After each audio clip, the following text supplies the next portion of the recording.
Hello, आप सभी का स्वागत है।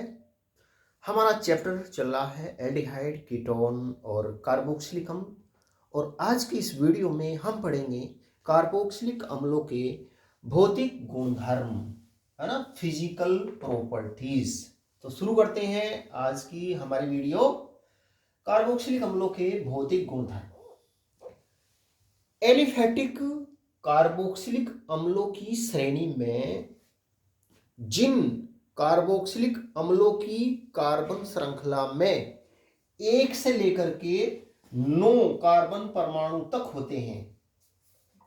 कार्बन परमाणु की संख्या कितनी होती है? 1 से लेकर के 9 तक कार्बन परमाणु होते हैं।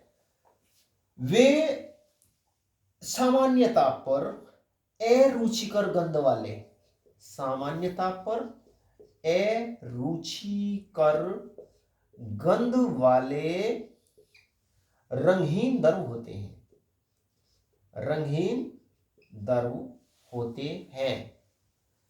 एलिफैटिक कार्बोक्सिलिक अम्लों की श्रेणी में जिन कार्बोक्सिलिक अम्लों की कार्बन श्रृंखला में 1 से लेकर के 9 तक कार्बन परमाणु होते हैं, मतलब वे कार्बोक्सिलिक अम्ल जिनमें 1 से लेकर के 9 तक कार्बन परमाणु होते हैं, ऐसे कार्बोक्सिलिक अम्ल अरुचिकर गंध वाले होते हैं और ये रंगहीन द्रव होते हैं। इस श्रेणी के जो उच्च सदस्य होते हैं, मतलब जिनमें कार्बन परमाणु की संख्या अधिक होती है, 9 से ज्यादा होते हैं, वे मोम जैसे ठोस होते हैं। वो मोम जैसे ठोस होते हैं और अल्प वाष्पशील होते हैं और गंधहीन होते हैं। कार्बोक्सिलिक अम्लों के क्वथनांक इनके समतुल्य आणविक द्रव्यमान वाले, कार्बोक्सिलिक अम्लों के क्वथनांक इनके समतुल्य आणविक द्रव्यमान वाले एल्डिहाइडो व कीटोनों और यहां तक कि एल्कोहलों से भी अधिक होते हैं। कार्बोक्सिलिक अम्लों के क्वथनांक जिनके आणविक द्रव्यमान लगभग समतुल्य होते हैं, बराबर होते हैं, कहीं के एल्डिहाइडों के और कीटोनों के, और यहां तक कि एल्कोहलों के, तो कार्बोक्सिलिक अम्लों के क्वथनांक इनसे ज्यादा होते हैं। कार्बोक्सिलिक अम्लों के क्वथनांक उनके जो समतुल्य आणविक द्रव्यमान वाले एल्डिहाइड या कीटोन होते हैं और यहाँ तक कि जो एल्कोहल भी होते हैं, कार्बोक्सिलिक अम्लों के क्वथनांक उनसे अधिक होते हैं।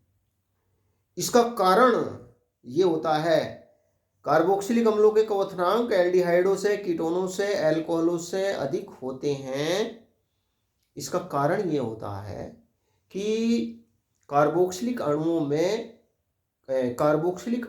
में अणु परस्पर अधिक व्यापक अंतरा आणविक हाइड्रोजन बंधों के द्वारा संगुणित रहते हैं। अंतरा आणविक हाइड्रोजन, इंटरमोलिकुलर हाइड्रोजन आबंध, इंटरमोलिकुलर हाइड्रोजन बॉन्ड के द्वारा कार्बोक्सिलिक अम्लों में अणु परस्पर संगुणित रहते हैं। कार्बोक्सिलिक अम्लों में जो संगुणन की जो मात्रा होती है ना, वो अधिक होती है। तो इसी वजह से जो कार्बोक्सिलिक अम्ल होते हैं, इनके क्वथनांक इनके समतुल्य आणविक द्रव्यमान वाले एल्डिहाइडो, कीटोनों और एल्कोहलों से अधिक होते हैं। वेरी इंपॉर्टेंट सवाल है कि क्या कारण है कि जो कार्बोक्सिलिक अम्ल होते हैं उनके क्वथनांक समतुल्य आणविक द्रव्यमान वाले एल्डिहाइडो, कीटोनों और एल्कोहलों से अधिक होते हैं। तो इसका कारण ये है कि कार्बोक्सिलिक अम्लों में अणु परस्पर अधिक व्यापक हाइड्रोजन आबंधों के द्वारा, इंटरमोलिकुलर हाइड्रोजन बॉन्ड के द्वारा संगुणित रहते हैं, इसलिए कार्बोक्सिलिक अम्लों के क्वथनांक अधिक होते हैं।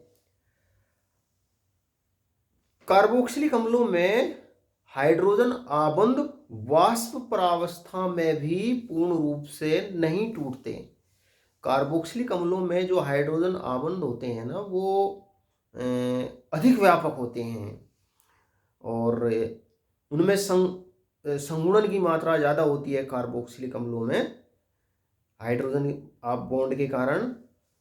तो कार्बोक्सिलिक अम्लों में हाइड्रोजन आबंध वाष्प प्रावस्था में भी पूर्ण रूप से नहीं टूटते और वास्तव में जो अधिकांश कार्बोक्सिलिक अम्ल होते हैं ना, वो वाष्प प्रावस्था में या एप्रोटिक विलायकों में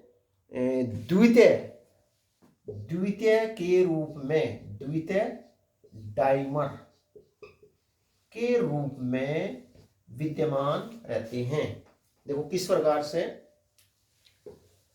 देखो मैंने आपको बताया कि जो कार्बोक्सिलिक अम्ल होते हैं, कार्बोक्सिलिक अम्लों में हाइड्रोजन बॉन्ड जो होते हैं ना, वो वाष्प प्रावस्था में भी पूर्ण रूप से नहीं टूटते और जो अधिकांश कार्बोक्सिलिक अम्ल होते हैं ना, वो डाइमर के रूप में होते हैं वाष्प प्रावस्था में या एप्रोटिक विलायकों में, ये डाइमर के रूप में विद्यमान रहते हैं। देखो डाइमर के रूप में किस प्रकार से, देखो ये RCOOH है ना, ये क्या है, ये कार्बोक्सिलिक अम्ल है और एक कार्बोक्सिलिक अम्ल का अणु और बनाएंगे, ये H और ये डबल बॉन्ड OR है ना। तो ये दो अणु जो होते हैं ना, दो अणु, ये O और H के बीच में हाइड्रोजन बॉन्ड बन जाता है, ये हाइड्रोजन बॉन्ड बन जाता है, ये है ना, ये बनता है हाइड्रोजन बॉन्ड। तो इस वजह से देखो ये डाइमर बन जाता है, द्वितीय बन जाता है ये डाइमर।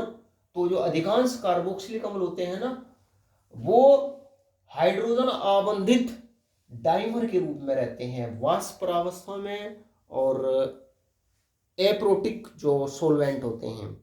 एप्रोटिक सोलवेंट क्या होते हैं, जिनमें प्रोटॉन नहीं होते, ऐसे विलायक जो जिनमें प्रोटॉन नहीं होते, जो प्रोटॉन नहीं देते, एप्रोटिक सोलवेंट होते हैं।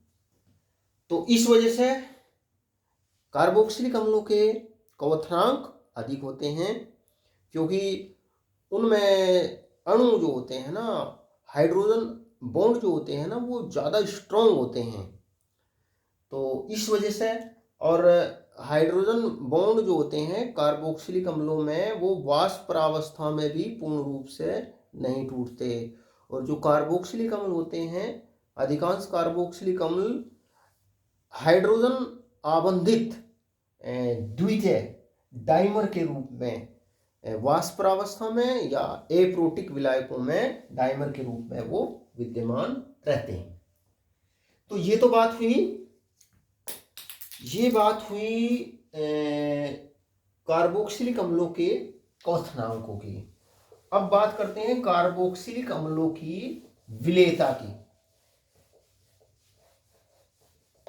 देखो जो कार्बोक्सिलिक अम्ल होते हैं, जिन कार्बोक्सिलिक अम्लों की कार्बन श्रृंखला में 4 तक कार्बन परमाणु होते हैं, यानी कि ऐसे कार्बोक्सिलिक अम्ल जिनमें कार्बन परमाणुओं की संख्या 1, 2, 3 या 4 तक होती है, ऐसे कार्बोक्सिलिक अम्ल जल के अणुओं के साथ में हाइड्रोजन बॉन्ड बनाने के कारण ये जल में मिश्रणीय होते हैं, क्योंकि ये जल के अणुओं के साथ में हाइड्रोजन बॉन्ड बनाते हैं, हाइड्रोजन आबंध बनाते हैं। देखो किस प्रकार से, देखो ये जल का अणु है और ये मान लीजिए ये है हमारा कार्बोक्सिलिक अम्ल, है ना, ये कार्बोक्सिलिक अम्ल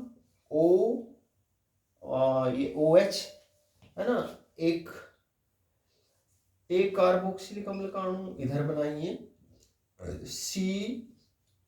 COH है ना। एक कार्बोक्सिलिक अम्ल का अणु ये हो गया, और एक कार्बोक्सिलिक अम्ल का अणु ये बनाइए HO, है ना, और ये हो गया, और ये C डबल बॉन्ड OR, है ना। तो ये एक कार्बोक्सिलिक अम्ल का अणु ये है, एक ये है, एक ये है। देखो जो निम्न कार्बोक्सिलिक अम्ल होते हैं जिनमें कार्बन परमाणुओं की संख्या कम होती है, वो जल में मिश्रणीय होते हैं, विलेय होते हैं जल के साथ में, क्योंकि ये जल के अणुओं के साथ में हाइड्रोजन बॉन्ड बना लेते हैं। देखो ये O और H के बीच में ये हाइड्रोजन बॉन्ड बन जाता है, ये O और H के बीच में क्या बन जाता है, हाइड्रोजन बॉन्ड बन जाते हैं।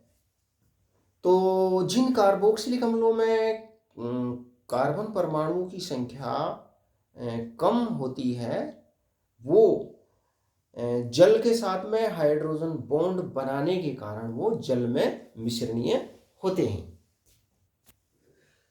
कार्बोक्सिलिक अम्लों में कार्बन परमाणुओं की संख्या बढ़ने के साथ उनकी विलेयता घटती है। जैसे जैसे कार्बोक्सिलिक अम्लों में कार्बन परमाणुओं की संख्या बढ़ती है तो उनकी जल में विलेयता घटती है। देखो परमाणुओं की वे कार्बोक्सिलिक अम्ल जिनमें कार्बन परमाणुओं की संख्या 4 तक होती है, वे तो जल के साथ में हाइड्रोजन बॉन्ड बनाने के कारण ये जल में मिश्रणीय होते हैं, ये जल में विलेय होते हैं। लेकिन जैसे जैसे कार्बन परमाणुओं की संख्या बढ़ती है तो कार्बोक्सिलिक अम्लों की विलेयता घटती है, क्योंकि कार्बन परमाणुओं की संख्या बढ़ने से जो हाइड्रोकार्बन श्रृंखला होती है ना, हाइड्रोकार्बन जो चेन होती है, भाई कार्बन परमाणुओं की संख्या बढ़ेगी तो हाइड्रोकार्बन श्रृंखला बड़ी हो जाएगी, और जो हाइड्रोकार्बन श्रृंखला होती है इसकी जल विरागी प्रवृत्ति होती है, जल विरागी प्रकृति होती है, जल विरागी हाइड्रोफोबिक इसकी नेचर होती है, हाइड्रोफोबिक। इसकी जो बड़ी हाइड्रोकार्बन चेन होती है ना, उसकी जल विरागी प्रकृति बढ़ती जाती है, अर्थात जल के अणुओं के प्रति प्रतिकर्षण बढ़ता जाता है। तो इसलिए जो कार्बोक्सिलिक अम्ल होते हैं, जैसे जैसे कार्बन परमाणुओं की संख्या बढ़ती है उनकी विलेयता घटती जाती है। और बेंजोइक अम्ल जो सबसे सरलतम एरोमेटिक कार्बोक्सिलिक अम्ल होता है C6H5COOH, ये जल में ये अविलेय होता है। कार्बन परमाणु इसमें भी 7 कार्बन परमाणु हैं। जो कार्बोक्सिलिक अम्ल होते हैं, क्योंकि इसमें कार्बन परमाणु ज्यादा है तो शायद इस वजह से जल विरागी हाइड्रोकार्बन जो चेन है इसकी जल विरागी प्रकृति के कारण ये जल में अविलेय होता है। कार्बोक्सिलिक अम्ल बेंजीन, ईथर, क्लोरोफॉर्म, एल्कोहल आदि जो कम ध्रुवीय विलायक होते हैं उनमें उनमें कार्बोक्सिलिक अम्ल जो होते हैं ना वो विलेय होते हैं। तो प्यारे विद्यार्थियों, आज हमने पढ़ा कार्बोक्सिलिक अम्लों के भौतिक गुण। तो आज की वीडियो में इतना ही। Thank you. वीडियो अच्छा लगे तो शेयर करना, लाइक करना और चैनल को सब्सक्राइब जरूर करना। चैनल का नाम है chemistry bye Ashok Kumar. Thank you.